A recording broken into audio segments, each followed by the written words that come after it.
Coming up in this Brightline construction update,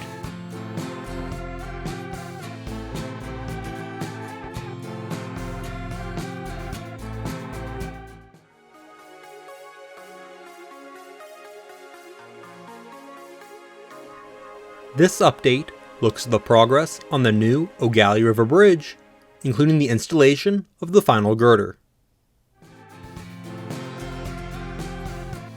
The Eau Gallie River is located in Melbourne, Florida.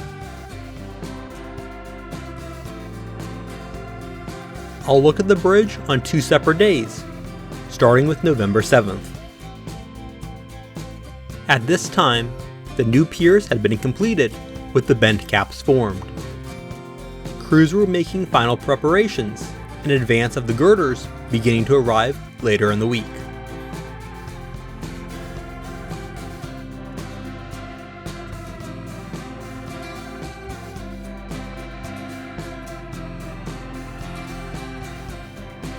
On the north end, they were making preparations to form the approach and install riprap on the bank.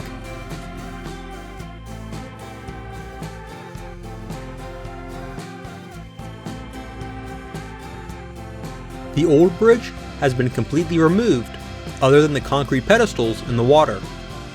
These will eventually be removed to down below the mudline.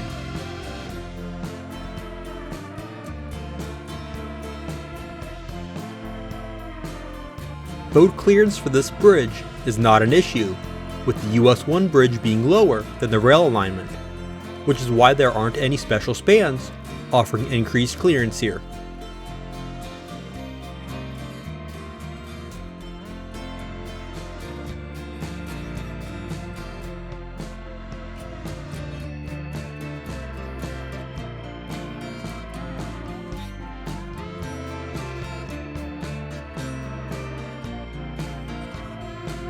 Here's a closer look at the piers. While the bridge is being built one track at a time, when finished, this bridge will be a single structure, unlike Crane Creek, which is 2 completely separate structures. Now on November 30th, and the final girder was about to be installed.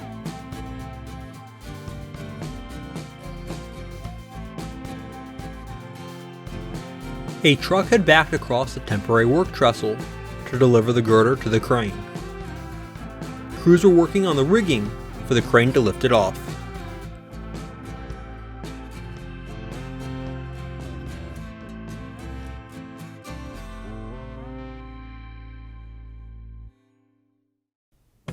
With the rigging in place, the crane lifted it off of the truck bed before lowering it onto the work trestle.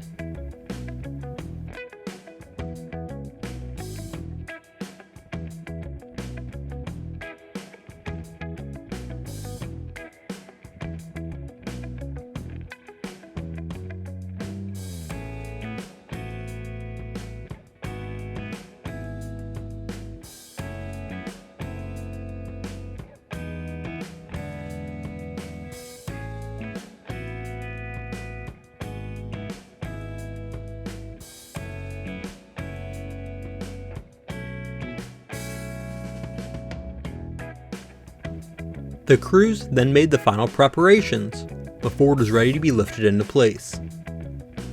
This was focused around where the steel diaphragms that physically bolt the girders together would attach.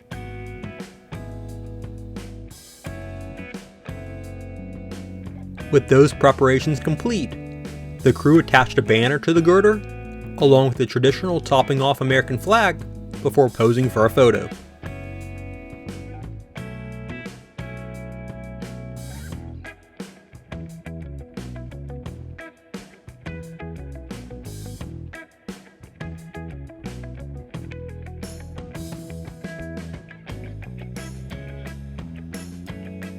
After the photo, the crew had to stand down for a few minutes so Florida East Coast Railway local train 920 could pass.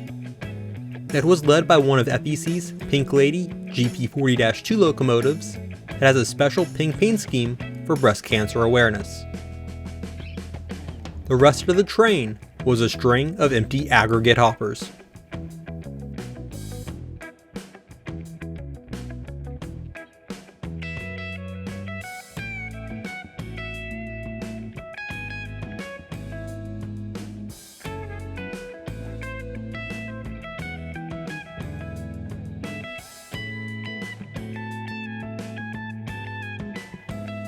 With the train passed, the girder was lifted and began to be swung into place.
Crew members with guide wires were on the bridge, helping to guide the girder's swing while it's in the air.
You can see the steel diaphragm attached to the middle girder that will be bolted to this span. One crew member was alongside the diaphragm, ready to help line up the brackets.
And here it is, slowly being dropped into position.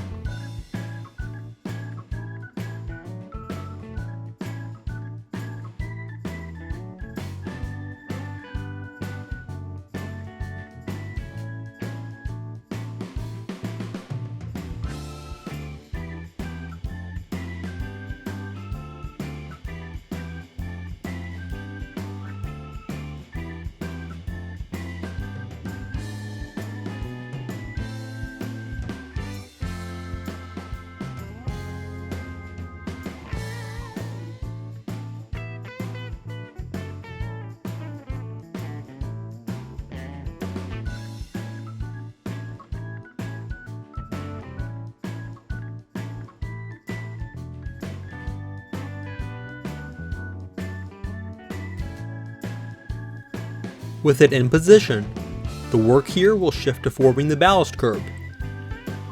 Between the girders themselves, crews will also pour ultra high performance concrete. This is a special high performance concrete blend that has steel fibers in the mix that will fully bond the structure together. Another benefit is that crews can build the track directly on the girders rather than the traditional process of having to pour an additional base layer of concrete over the tops of the girders.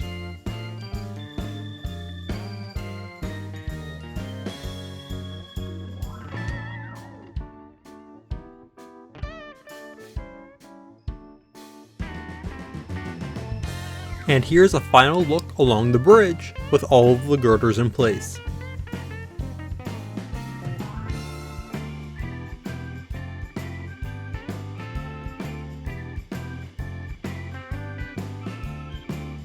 Thanks to HSR Constructors and the Johnson Bridge Company team for letting me document this milestone and for putting up with my drone flying around. Thanks for watching. Be sure to hit the like button and subscribe. Also check out my social media pages.